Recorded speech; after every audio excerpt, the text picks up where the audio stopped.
बिस्मिल्लाहिर्रहमानिर्रहीम। अल्लामा Iqbal open university का ये इकनॉमिक्स का कोर्स है, कोर्स कोड है 0402 और इसका है सवाल नंबर 2।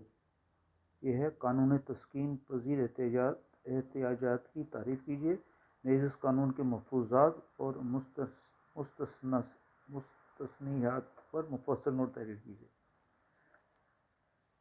ये सवाल जो है ये किताब के यूनिट नंबर 2 यानी, और ये पेजेस दिए हैं 50 से 56, 60 से 63, इसमें ये चीज़ें लिखी हुई।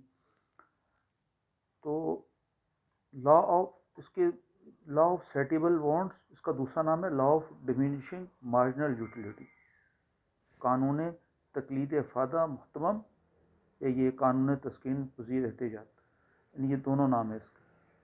दरअसल ये कानून ये है, और ये आपकी हर बंदे की ये ऑब्जर्वेशन भी है, ऐसा ही होता है कि जब भी कोई बंदा कोई चीज़ कंज्यूम करता है, कोई चीज़ इस्तेमाल करता है, खाता है, तो जैसे जैसे उसका अगले से अगला यूनिट वो इस्तेमाल करता जाता है तो उसकी सेटिस्फेक्शन में कमी आती जाती है। यानी जब वो जिस चीज़ को यूज़ करना शुरू करता है तो उसको बहुत ज़्यादा यूटिलिटी मिलती है, बहुत ज़्यादा अफादा होता है उसको, और आहिस्ता आहिस्ता उसकी अफादियत, उसकी यूटिलिटी कम होती चली जाती है। मसलन इसकी एग्जांपल ये दी है कि ये कोई एक बंदा, वो उसने रोटियां खाना, चपातियाँ खाना शुरू की। उसने पहली चपाती खाई तो उसकी जो यूटिलिटी मिली, जो उसका फ़ायदा हुआ, उसका फ़ायदा हुआ से कि वो 10 यूनिट्स का हुआ। ठीक है। फिर जब दूसरी उसने रोटी खाई तो ज़ाहिर है उसकी कुछ भूख जो कवर हो गई, तो अब उसको टोटल यूटिलिटी 10 से 16 हो गई, यानी कि अब सिर्फ 6 बढ़ी। ठीक है ना। देखें ये मार्जिनल यूटिलिटी आ रहा है। मार्जिनल यूटिलिटी इजाफी फ़ायदा क्या होता है कि हर एडिशनल यूनिट, हर अगली यूनिट का इस्तेमाल से क्या हो रहा है। तो ये दूसरी यूनिट से कितना फ़ायदा हुआ, कितना फ़ायदा हुआ, उसको कितनी यूटिलिटी मिली। तो टोटल 16 थे, पहले 10 थे, तो 16 में से 10 गए 6 का उसको फ़ायदा हुआ दूसरे से, जबकि पहले में 10 का हुआ था, है ना। कम हो गई यूटिलिटी दूसरी चपाती से। जब उसने तीसरी चपाती इस्तेमाल की तो टोटल जो है यूटिलिटी वो 16 से 18 हो गई, बढ़ी। लेकिन अगली यूनिट यानी मार्जिनल यूटिलिटी कितनी हो गई, पहले अब 18 हो गई, पहले 16 थी, तो 18 में से 16 के 2, यानी सिर्फ दो यूनिट्स का उसको जो है फ़ायदा हुआ, उसको तस्कीन मिली, उसकी यूटिलिटी हुई उसको। ठीक। तो अब मज़ीद फिर उसने जब एक और रोटी इस्तेमाल की, चौथी रोटी खाई, तो उसका फ़ायदा जो है वो 18 का 18 ही रहा, कोई चेंज नहीं आई। क्या मतलब हुआ इसका कि अगला यूनिट, जो चौथा यूनिट उसने इस्तेमाल किया, यानी मार्जिनल यूटिलिटी कितनी हो गई, अभी भी 18, पहले भी 18 थी, तो 18 में से 18 के 0, कोई यूटिलिटी नहीं हुई। ठीक है। और फिर जब वो मजीद, यानी अब उसकी शेयर हो गया, उसने जितना कुछ खाना था खा लिया, भूख उसकी पूरी हो गई। तो अब देखें, आप अगर 5-6 रोटी ले रहा है तो अफादा जो है 18 से कम होकर 15 हो गया, यानी कि मार्जिनल यूटिलिटी क्या होगी इस 5-6 रोटी की, ये अगला यूनिट है, इसकी क्या हो गई 15 माइनस 18।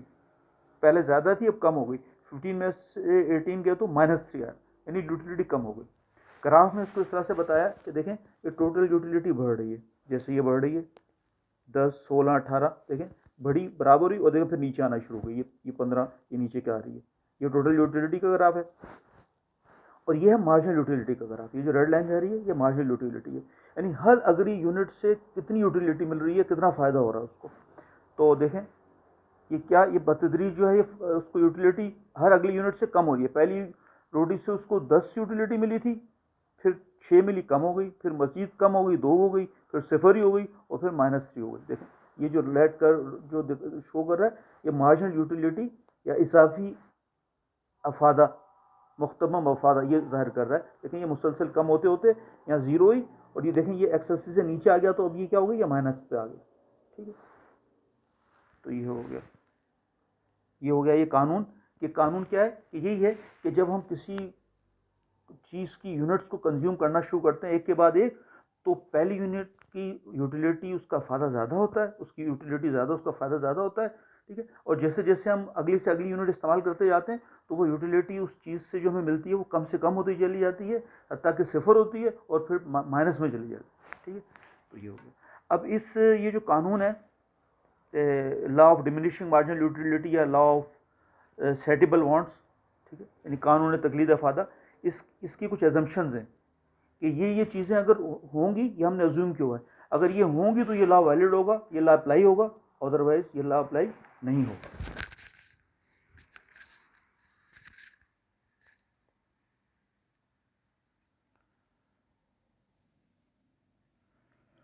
अच्छा, वो क्या है, पहला ये है कि the units of commodity should be of suitable size और क्वांटिटी, यानी कि जो वो चीज़ कंज्यूम कर रहा है, जो वो चीज़ ले रहा है, जो रोटी ले रहा है, ब्रेड ले रहा है, कुछ ले रहा है, उसका पानी पी रहा है, तो वो उसकी कोई सूटेबल साइज़ होना चाहिए, वो छोटा ना हो इतना कि वो जिससे उसको कोई यूटिलिटी ना मिले, है ना। फ़र्ज़ किया कि अगर वो पानी यूज़ कर रहा है और वो ड्रॉप एक एक ड्रॉप ले रहा है, तो फिर ये लॉ वैलिड नहीं होगा। क्यों? क्योंकि एक ड्रॉप से तो उसकी प्यास नहीं बुझेगी, है ना। अगले अगले में उसको मज़ीद प्यास लग जाएगी, है ना। तो इसका कोई मसलन एक गिलास हो कम अज़ कम, अगर पानी पी रहे हैं तो, है ना। रोटी हो तो एक रोटी हो, यानी कोई सूटेबल साइज़ उस चीज़ का जो हम कंज्यूम कर रहे हैं। ये एक अजम्पशन है, ये मफरूज़ है इसका। All the units of the commodity should be use one after the other without interval, कोई गैप नहीं आना चाहिए।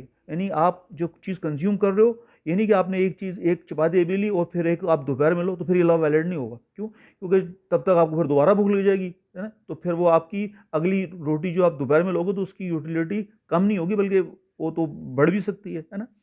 तो इसलिए कि जब जो भी आप चीज़ कंज्यूम कर रहे हो, उसको कंज्यूम करने में गैप नहीं होना चाहिए, वन आफ्टर द अदर, एक के बाद एक आप उसको कंज्यूम करते रहो। फिर ये भी एक अजम्पशन है इस लॉ की, तभी ये वैलिड होगा। जब तक अगर ये बात होगी तो तभी वैलिड होगा, वरना नहीं वैलिड होगा। तो quantity of all units consume should be the same, जो भी आप जो चीज़ इस्तेमाल कर रहे हो, उसकी जो यूनिट्स हैं, जैसे कि चपाती, वो एक ही साइज़ की हो, यू नो, एक छोटी हो एक बहुत बड़ी हो, तो तब भी ये लॉ वैलिड नहीं होगा, ठीक है ना। तभी सही पता लग जाएगा ना कि एक ही जैसे साइज़ हो, तो पता लगेगा कि हाँ, इसकी ये इस तरह से ये आस्ता आस्ता अगली यूनिट से जो हमें यूटिलिटी कम कम कम मिल रही है ना। तो ये जो हम चीज़ कंज्यूम कर रहे हैं, उन तमाम यूनिट्स का साइज़ एक ही होना चाहिए। The income of the consumer should remain the same, उसकी आमदनी जो है ना वो सेम होनी चाहिए। ये ना हो कि जब पहली यूनिट ले रहा था तो उसकी आमदनी कम थी, फिर दूसरी ले रहा था तो उसकी आमदनी बढ़ गई, तो पता लगा कि आमदनी बढ़ने से उसको चीज़ें ना पसंद है ना। तो इनकम उसकी वही रहनी चाहिए, और मेंटल कंडीशन भी उसकी चेंज नहीं होनी चाहिए, उसका ज़हनी बदल जाए तो तभी ये अप्लाई नहीं होगा। अच्छा, इसके एक्सेप्शंस क्या हैं, कहाँ ये लॉ नहीं लगता। एक्सेप्शन का मतलब है कि कहाँ ये लॉ वैलिड ही नहीं है, यानी कि कहाँ ऐसा होगा कि अगली यूनिट और उससे अगली यूनिट में उसकी यूटिलिटी कम से कम नहीं होगी, बल्कि बढ़ जाएगी, ठीक है ना। तो एक्सेप्शन क्या है इसकी एक्सेप्शंस ये हैं, जैसे रेयर कलेक्शन, नवादरात होती हैं, जैसे किसी का शौक होता है कॉइन्स जमा करने का, तो अब ये नहीं कि अब वो अगला कॉइन मिलेगा तो उसकी यूटिलिटी, उसकी तस्कीन वो उससे कम हो जाएगी, बल्कि वो तो बढ़ेगी। वो तो उसका ये शौक है, ज़ाहिर है, रेयर कलेक्शन, तो वो हर अगला यूनिट जब उसके पास आएगा, कोई नया कॉइन आएगा, तो वो उसकी यूटिलिटी में इजाफा होगा। तो लिहाजा ये इसका एक्सेप्शन है, यहाँ ये लॉ अप्लाई नहीं होता। इस तरह से हॉबीज़ हैं, जिस तरह से लोगों की होती हैं कि स्टैम्प कलेक्शन करते हैं, टिकट जमा करते हैं, तो ये नहीं कि वो नई नई टिकट्स उसके पास पुरानी आती रहेंगी, जो जमा कर रहा है वो मुख्तलिफ मुल्कों की, तो उसकी अगली जो स्टैम्प्स वो कलेक्ट कर रहा है तो उसकी यूटिलिटी कम होगी, बल्कि क्या होगी, वो बढ़ेगी। ज़ाहिर है, उसका ये हॉबी है, तो उसको तो अच्छा लगेगा कि उसके पास मज़ीद जो है टिकट्स आ रही हैं।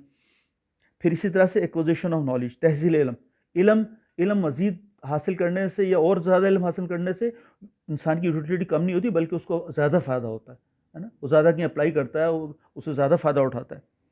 इसी तरह से पैसा, मनी, ठीक है ना।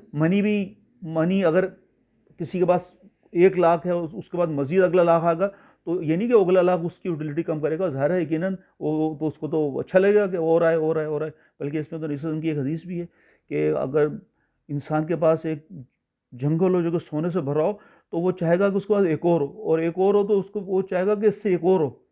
और रसूल ने फरमाया कि उसका ये जो हिर्स है उसकी, इंसान की, ये ज़्यादा से ज़्यादा की, वो तो फिर जो है उसका जो पेट है वो कब्र की मिट्टी भरेगी, है ना। तो ये है, यानी ये इसकी एक्सेप्शंस है। या इन कंडीशंस के अंदर, इन केसेस के अंदर ये law of diminishing marginal utility apply नहीं होता। इस तरह से ये हो गया दूसरा सवाल कंप्लीट।